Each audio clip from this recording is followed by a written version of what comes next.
Bien, son las 2:14 de la tarde y ya lo saben, la cuarentena se extiende por 2 semanas. Esta medida de aislamiento social obligatorio y estado de emergencia nos acompañará hasta el 26 de abril. Es el anuncio que ha dado el presidente Martín Vizcarra. Y por supuesto nos interesa analizar esta disposición con expertos. Y por ello hemos tomado contacto telefónico con el doctor Miguel Palacios Celi, quien es decano nacional del Colegio Médico del Perú. Doctor Palacios, buenas tardes, ¿me escucha?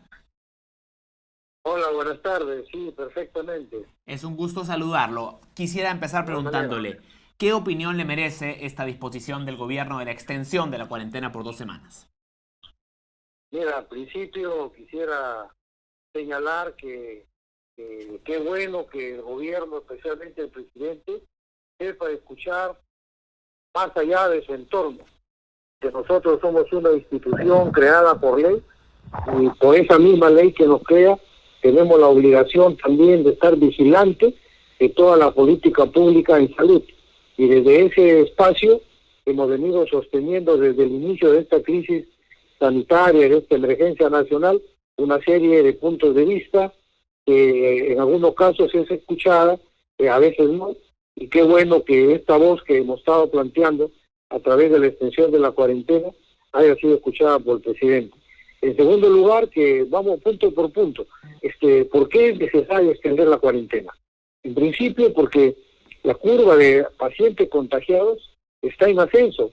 Hoy día hemos visto una cifra de 4.342 entre la molecular y la prueba rápida, pero en esencia ya refleja un poco más la realidad que vivimos.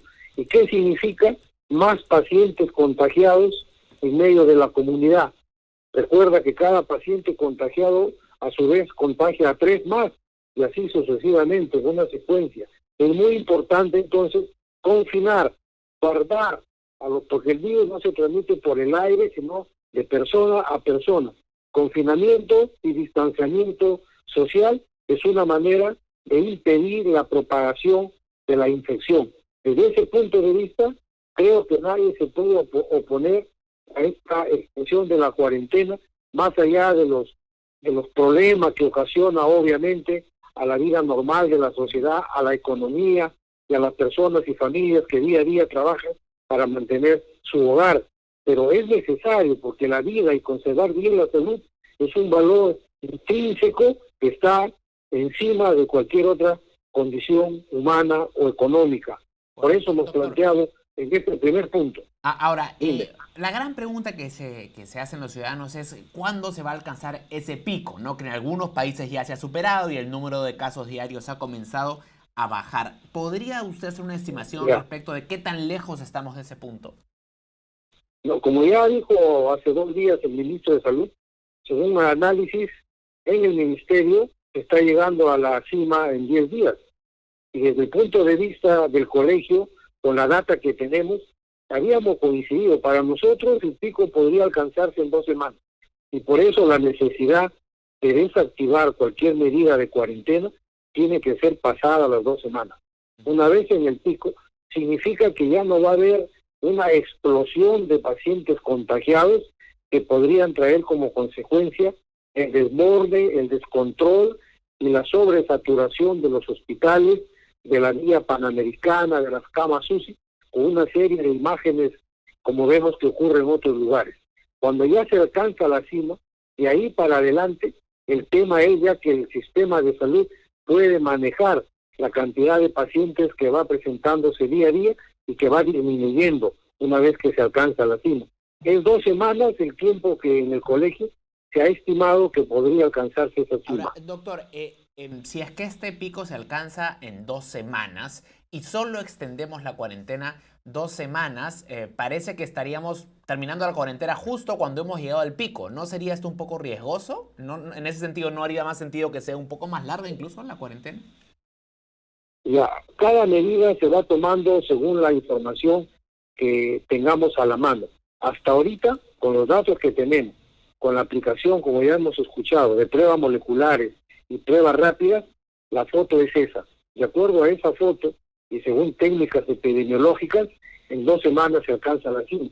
Luego ya no va a haber explosión de pacientes contagiados, sino una meseta controlable de pacientes controlables por el sistema de salud, que ya sabemos que no es tan bueno. Nosotros hemos sido críticos de este sistema durante muchos años y hemos pedido su cambio durante muchos años, que no hemos sido escuchados.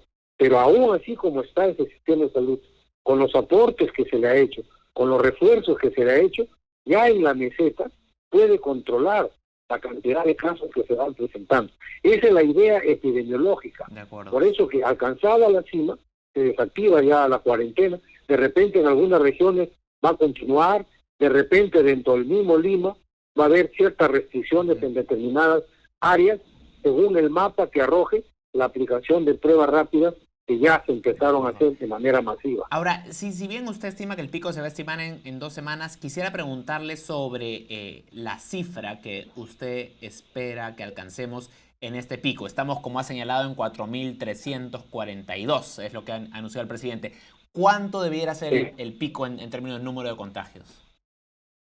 Ya, nosotros siempre decíamos que las cifras que exhibía el presidente no se ajustaban a la realidad, porque él tenga una vocación de querer mentir, sino que eran reflejos de las pocas pruebas que se realizaban. En la medida que se van realizando más pruebas, van apareciendo la cifra real de contagios. De tal manera que no se puede predecir, de acuerdo a la cantidad de cifras, de test o de pruebas que se realizan día a día. De acuerdo a ese volumen de pruebas, aumentará el volumen de contagiados y podríamos llegar a multiplicar esto por los 9 días que faltan, y no debe asustar que aparezcan 30.000 contagiados.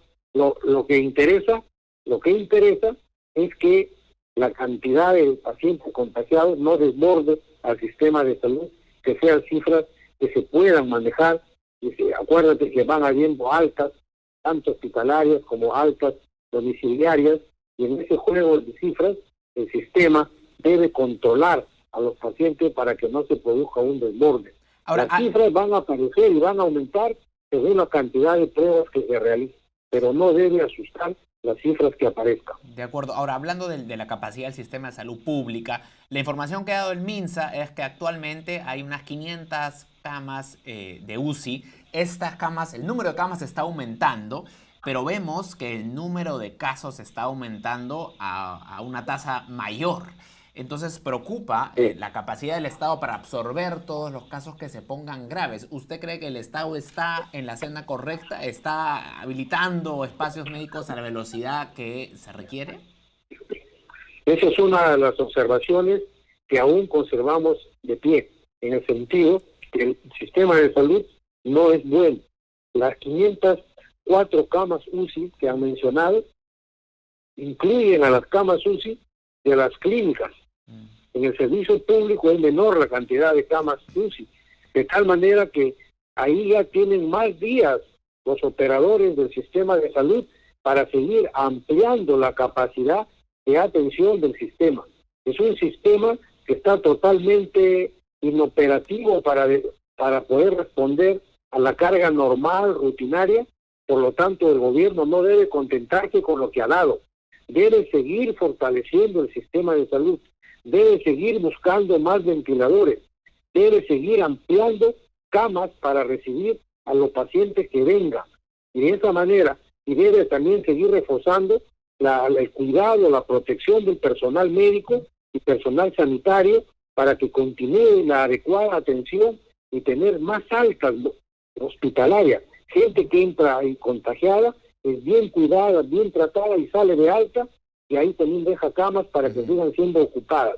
Entonces la labor del gobierno no basta con la cuarentena, debe seguir destinando recursos financieros al sistema de salud para ampliar camas en general. Ahora, camas UCI, fortalecer la presencia de profesionales en la primera línea de atención. ¿Cuál es la principal restricción para que haya más camas? ¿Es un tema de espacio en hospitales? ¿Es un tema de equipos? ¿Es un tema de personal? ¿Por qué no se incrementa a una mayor velocidad el número de camas? Exacto. Nosotros ya tenemos un déficit de camas históricamente. No hay camas clínicas, camas hospitalarias.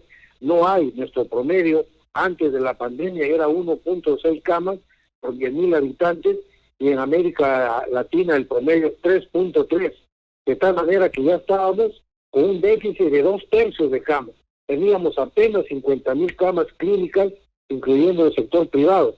De tal manera que existe un déficit porque ya no hay más capacidad de poner camas en los hospitales. Existe un déficit de hospitales. Entonces, ¿de dónde va? Por eso que se está recurriendo a la vía panamericana, porque no hay dónde más poner camas dentro de los hospitales, debido a que ha habido un abandono de decenas de años al sistema de salud.